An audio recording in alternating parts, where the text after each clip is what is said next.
Boa tarde, bem-vindos a mais um programa de Economia do Real, uma parceria entre a Coimbra TV, o ISCAC, o Business School e o Casino da Figueira da Foz.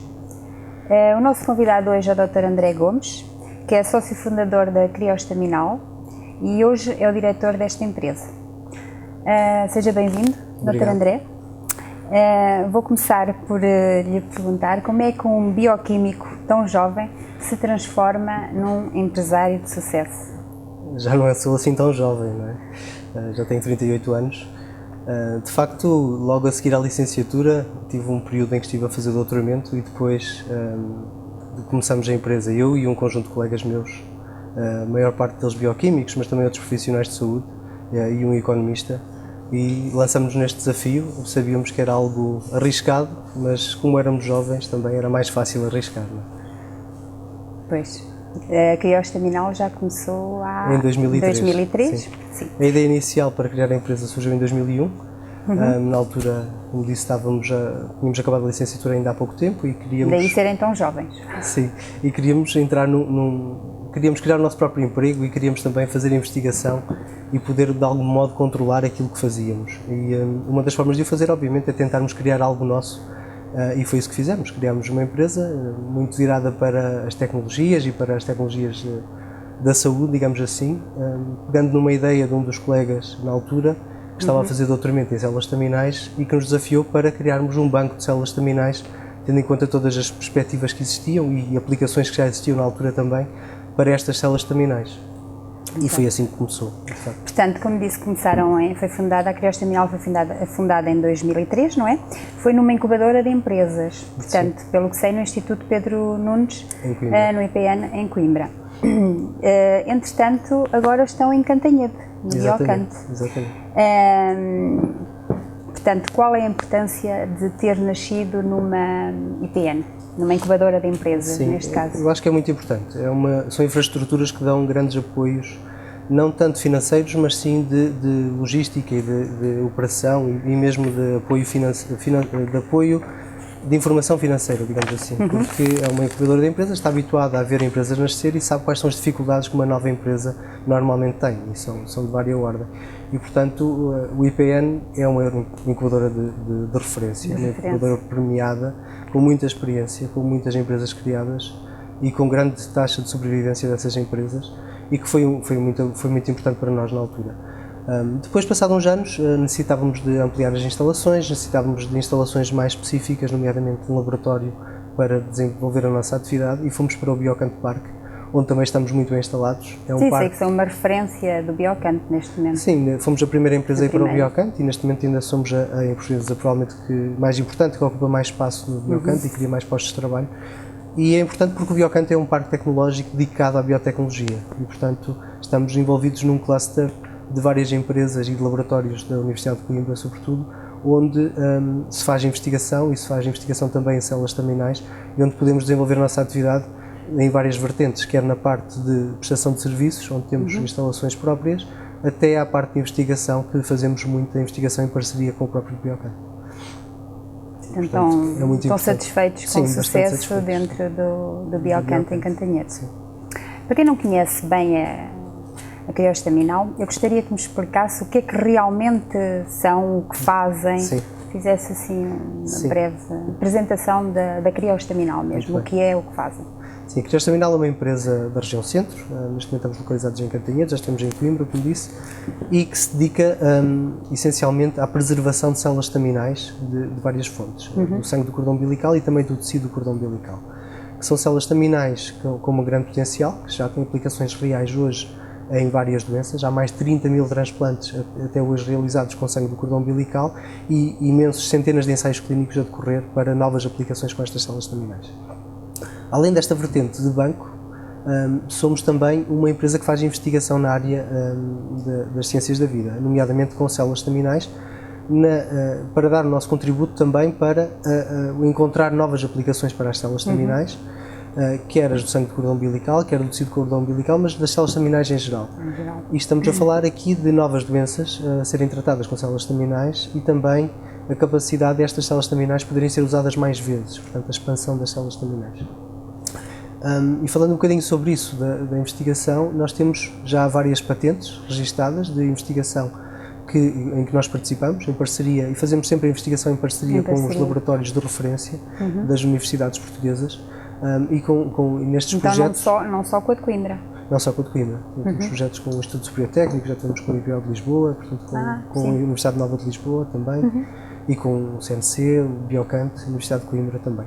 Portanto, e nestes projetos surgiram já aplicações concretas. Estamos a falar de aplicações que neste momento foram testadas apenas em modelos animais, mas que há potencialidade de poderem ser usadas em humanos, e gostaríamos agora também de iniciar um ensaio clínico com estas aplicações, partindo das patentes e da propriedade intelectual que temos para esses ensaios. Muito bem. Houve há tempos uma polémica em relação às células estaminais. O que é que me diz em relação a este assunto? Sim, o tema das células estaminais é sempre um bocadinho polémico. Mas claro, eu acho que é aquela polémica que acaba por ser positiva, porque também ela surge porque há falta de informação, não é? E ao haver um pouco de polémica também é a oportunidade para esclarecer algumas dúvidas que existem. Exato. E quando é um tema novo, sobretudo na área da medicina, há sempre alguma controvérsia se é a terapia ideal, se devíamos continuar nas terapêuticas mais convencionais, mas a verdade é que já há mais de 30 mil aplicações de sangue de cordão umbilical em todo o mundo.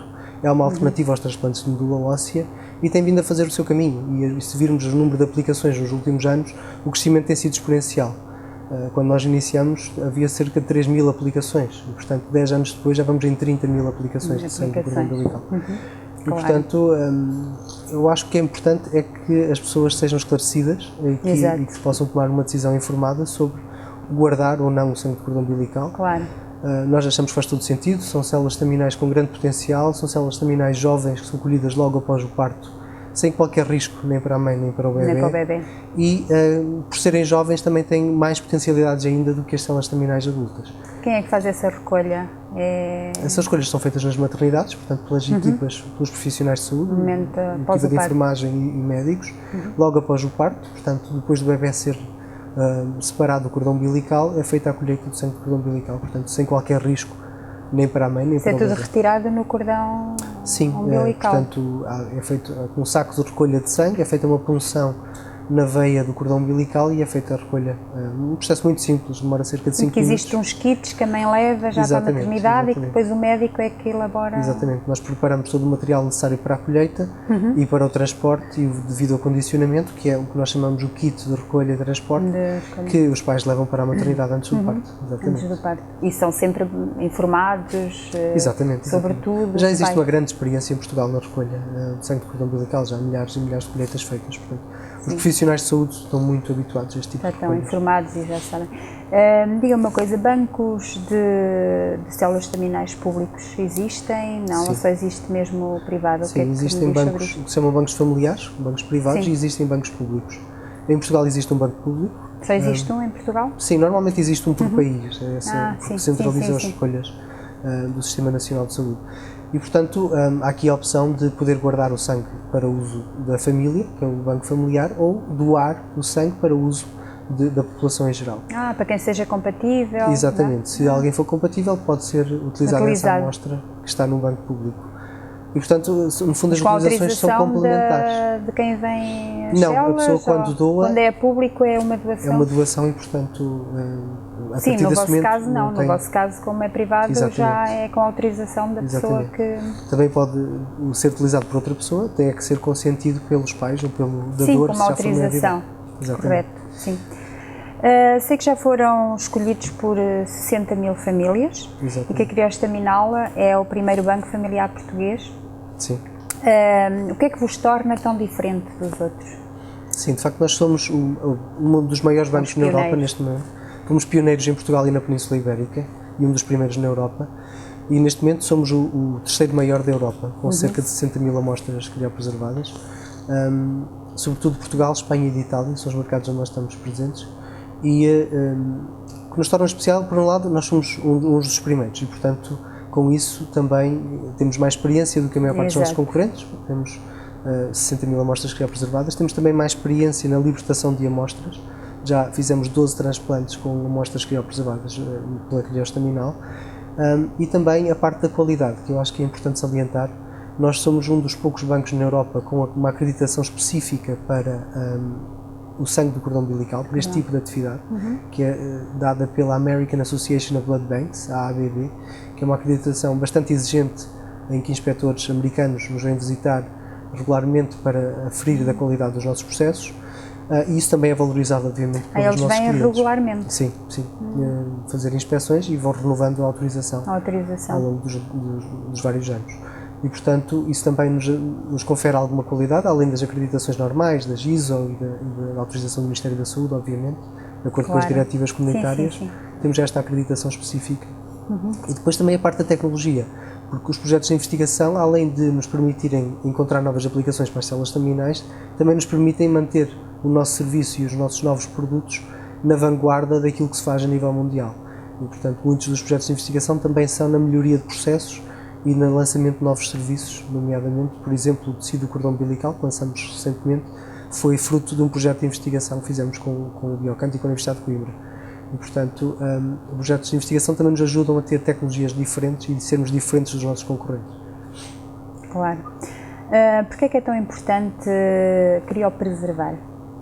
É importante por aquilo que eu dizia há pouco, portanto, as células staminais têm um grande potencial. Já, além das aplicações atuais em mais de 80 doenças e os tais 30 mil transplantes já feitos, há muitas outras doenças que estão neste momento a ser investigadas e em fase de ensaios clínicos, que seguramente, pelo menos uma parte delas, vai ser uma rotina no futuro. Vão ser terapias que vão ser clássicas, digamos, vão passar a ser clássicas, vão deixar de ser inovadoras e, portanto, muitas outras doenças vão ser tratadas. E muita da investigação que está a ser feita, naturalmente, é em doenças com grande incidência, portanto, aquilo que hoje normalmente os nossos clientes nos dizem é que esperam não precisar de usar as células staminais porque são doenças de facto bastante graves e raras, mas aquilo que se espera no futuro é que sejam doenças que todos nós vamos ter. Muitas delas decorrem do tipo de vida que temos, como por exemplo a diabetes ou do envelhecimento, como Alzheimer e outras doenças, que neste momento estão a ser investigadas e que as células staminais poderão ser uma alternativa para a terapia destas doenças. Obviamente estamos a falar daqui a 5, 10 anos, de médio prazo, mas são mais potencialidades que existem, que são reais e que vão ser da rotina médica no futuro. Mas essas doenças que me está a falar ainda estão em estudo, não é? Mas já têm outras doenças específicas que sabem que as células staminais são mesmo... Há estudos mais avançados que outros. Há, por exemplo, o estudo da paralisia cerebral, em que já há centenas de crianças que foram tratadas.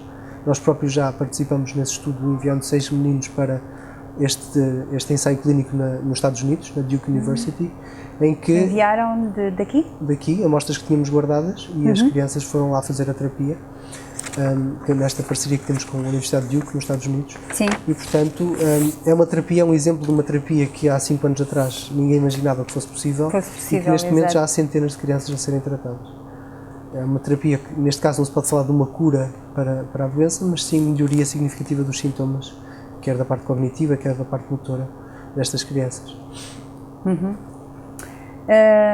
Pronto, eu aqui, se calhar também já me respondeu um bocadinho, tinha aqui uma questão para lhe fazer, que é as minhas dúvidas aqui em relação às células staminais, e sei que também também se dedica a desenvolvimento de projetos de investigação. Exatamente. No âmbito das aplicações terapêuticas das células staminais. Esclareça-me um bocadinho mais sobre esse assunto. Sim, posso explicar um bocadinho mais sobre isso, sim.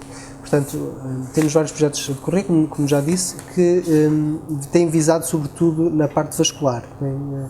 Temos, das 2 patentes que temos neste momento registadas, uma é para o tratamento do pé diabético, que é uma doença que acontece com alguma regularidade nos diabéticos, em que têm problemas de vascularização e criam feridas crónicas, sobretudo nos membros inferiores, e que são de muito difícil cicatrização. E, portanto, aquilo que nós vimos nos modelos animais em que testamos, a formulação de células staminais, que é um pouco mais complexa, não são só as células staminais diretamente, mas é um produto derivado das células staminais, conseguimos regenerar estas feridas e cicatrizá-las com alguma eficácia, digamos assim, muito mais rapidamente e na totalidade, o que muitas vezes é difícil nos diabéticos e que no limite pode levar à amputação dos membros. Sim. Bastante grave. Portanto, essas experiências ainda foram feitas em animais. Em modelos animais e que estamos neste momento a querer iniciar um ensaio clínico precisamente para fazer em humanos. Sim. Outro projeto também na área vascular tem a ver com a regeneração do músculo cardíaco após infarto do miocárdio, em que também já demonstramos que as células staminais do sangue do cordão umbilical são úteis nesta regeneração, por um mecanismo semelhante, portanto, conseguir que novos vasos sanguíneos se formem na zona lesada e dessa forma conseguir regenerar o músculo cardíaco ou regenerar as feridas crónicas para que se possa melhorar os sintomas e a funcionalidade neste caso do coração. Isso também são experiências que fazem em animais? Ou também foram feitas em modelo animal. Também ainda não foram feitas também em humanos? Vão ser agora iniciados. Mas já fizeram alguma em animais? Em animais, sim. E no resultou, patente, tem tido exatamente, e o artigo está positivos. publicado. Sim. Que bom. Em parceria com o Dr. Lino Ferreira do Biocanto e da Universidade de Coimbra. A crioestaminal é conhecida por estratégias diferentes. Sim. Qual foi a importância do prémio crioestaminal? Sim, nós temos já há alguns anos um prémio para a investigação, que é o Prémio Crioestaminal de Investigação, em que a melhor ideia de investigação de investigadores a trabalhar em Portugal é premiada. E é um prémio que tem distinguido algumas pessoas bastante conhecidas neste momento no mundo científico e que nós distinguimos muitas delas até antes de serem bastante conhecidas e que nos orgulha bastante. E tem a ver com com a gênese da própria empresa, de ter sido criada por pessoas ligadas à ciência e que quiseram também contribuir um bocadinho para o desenvolvimento da ciência em Portugal. E, portanto, além dos projetos que temos nós próprios, também tentamos apoiar boas ideias de jovens investigadores. E, portanto, claro. É um bocadinho nessa linha. Eram todos bioquímicos? Não. Os fundadores, uma boa parte dos acionistas, sim, eram bioquímicos. Sim. Explique-me o que é que são as conversas com barriguinhas. Sim, isso já tem a ver mais com a nossa parte mais comercial, digamos assim. Sim. Mas também tem a ver com a informação. Se nós achamos que a ciência é importante para desenvolver esta área, também é importante porque quanto mais a desenvolvermos, mais informação vai existir sobre as aplicações das células staminais. Mas, por outro lado, é preciso conseguir transmitir esta informação ao público em geral. E claro. As conversas com barriguinhas vêm nesse sentido. Portanto, nós tentamos promover workshops em que convidamos a população dessa região, portanto, são workshops distribuídos por todo o país, em várias cidades, em que convidamos grávidas ou profissionais de saúde a estarem presentes para falarmos sobre questões da gravidez ou da parte logo após o parto, em que há palestras sobre saúde infantil, sobre segurança infantil, sobre cuidados com a amamentação e também sobre células staminais e sobre a aplicação do sangue do cordão umbilical. Portanto, nestas sessões multidisciplinares tentamos divulgar o que são as células staminais e quais as vantagens de preservar o sangue do cordão umbilical. Aproveitamos estas sessões multidisciplinares para isso. Voltando um bocadinho atrás, que já conversámos sobre aplicações de sucesso, fale-me, sei lá, num caso ou dois de sucesso assim, mais específico, só para me esclarecer melhor sobre esse assunto. Destas 12 aplicações, eu costumo salientar um, que é aquele que foi o primeiro e por isso também nos tocou um bocadinho mais, e que se trata de uma cura completa de uma criança em que foram utilizadas as células staminais de um irmão, que era compatível. Neste caso era uma doença genética, portanto não podia ser utilizado o sangue de cordão umbilical do próprio, mas sim de alguém compatível. E felizmente o irmão tinha guardado o sangue de cordão umbilical connosco. Pois tinha que guardar já, sim. O irmão mais velho tinha guardado. Já tinha guardado. Tinha guardado e era compatível e, portanto, foi utilizado o sangue de cordão umbilical numa terapia que é uma terapia curativa neste tipo de doenças, que após destruir o sistema imunitário... Uma doença degenerativa? Não, uma doença genética. Genética. Uma doença genética em que a terapia é destruir todo o sistema sanguíneo da pessoa doente, porque é onde estão as células com a mutação, e substituir por células de um dador compatível, neste caso um irmão. E felizmente, isto já foi em 2007, a criança neste momento está perfeitamente saudável e foi um sucesso. E, portanto, é um exemplo de uma aplicação entre irmãos. Claro. Também temos exemplos de aplicações no próprio, como por exemplo os casos de paralisia cerebral que lhe falei há pouco. E, portanto, esses pode ser no próprio? E tem que ser mesmo no próprio. Tem que ser mesmo no próprio. Sim, e por isto também nós costumamos dizer que há complementariedade entre os bancos públicos e familiares, porque há aplicações em que deve ser no próprio, e, portanto aqui faz todo sentido ter células staminais do próprio guardadas, e há casos em que não deve ser do próprio, ou preferencialmente deve ser de alguém compatível. Normalmente é mais irmãos, não é? Quando há doenças genéticas. Pois. Se houver um irmão compatível, é sempre preferível ser um familiar do que uma pessoa completamente desconhecida ou não relacionada. Claro. A crioestaminal é a terceira maior da Europa. Exatamente. E a primeira da Península Ibérica e os pioneiros cá em Portugal, não é? Como já falámos neste setor. E fala-me um bocadinho do futuro, do presente e do futuro da crioestaminal. Sim, o presente passa por continuar este esforço de divulgação do que são células staminais, para que servem, e explicar aos pais que vale a pena guardar o sangue de cordão umbilical. Isto quer em Portugal, quer em Espanha e Itália, onde estamos presentes, portanto, onde queremos continuar a desenvolver a nossa atividade. E deixe-me só já agora aproveitar para divulgar aqui em primeira mão que ganhamos este ano a Escolha do Consumidor, que é um prémio que distingue as marcas que mais bem reputadas pelos seus clientes, e a Criança Staminal ganhou na sua categoria. E além disso ganhou entre todas as categorias, o que é algo que nos orgulha bastante, e que fomos a marca, obrigado, a marca com a melhor pontuação de entre 613 marcas avaliadas em todo o país, e ficamos à frente de muitas marcas internacionais e marcas de grande consumo, o que é um orgulho para nós. Isto também tem a ver com esta vontade que nós temos de divulgar e de ser muito corretos com os nossos clientes e explicar as vantagens e as limitações deste serviço. E, portanto, nesta senda, com este caminho, queremos continuar a crescer nestes mercados, respondendo à sua pergunta, e também ir para outros mercados, nomeadamente no resto da Europa. Temos vários projetos para continuar a desenvolver a atividade noutros países. Claro. Atualmente fala-se muito da crise, não é? Sim. Diga-me uma coisa, qual é o impacto da crise na criose staminal? Nota-se? Sim, o impacto da crise em todos os setores da atividade. No nosso setor tem um impacto duplo, eu diria, porque, por um lado, a crise económica limita o poder de compra dos portugueses e, apesar do nosso serviço ser bastante acessível e poder, inclusivamente, ser pago com prestações bastante baixas e ao longo de bastante tempo, há aqui alguma limitação no poder de compra. E depois, o facto de haver uma crise económica também limita a natalidade, ou seja, a natalidade em Portugal tem estado a cair nos últimos anos significativamente, quer por adiamento deste projeto de vida por parte de muitos casais, quer também pela imigração jovem que está a acontecer, e muita gente em idade fértil acaba por ir emigrar. Claro. Mas felizmente não nos podemos queixar, porque estamos também a fazer um esforço de crescimento, e ainda é um setor que tem algum potencial para crescer, porque ainda há muito para informar, e muitos pais que ainda hoje muitas vezes não fazem a criopreservação porque não sabiam que era possível. Claro. Dr. André, agradeço-lhe a sua presença. Obrigado. Fica aqui então, vamos terminar aqui o programa da Economia do Real. Hoje o Dr. André foi o convidado, gostei muito deste bocadinho. Muito obrigada. Obrigado à organização e obrigado à doutora Isabel. Obrigada.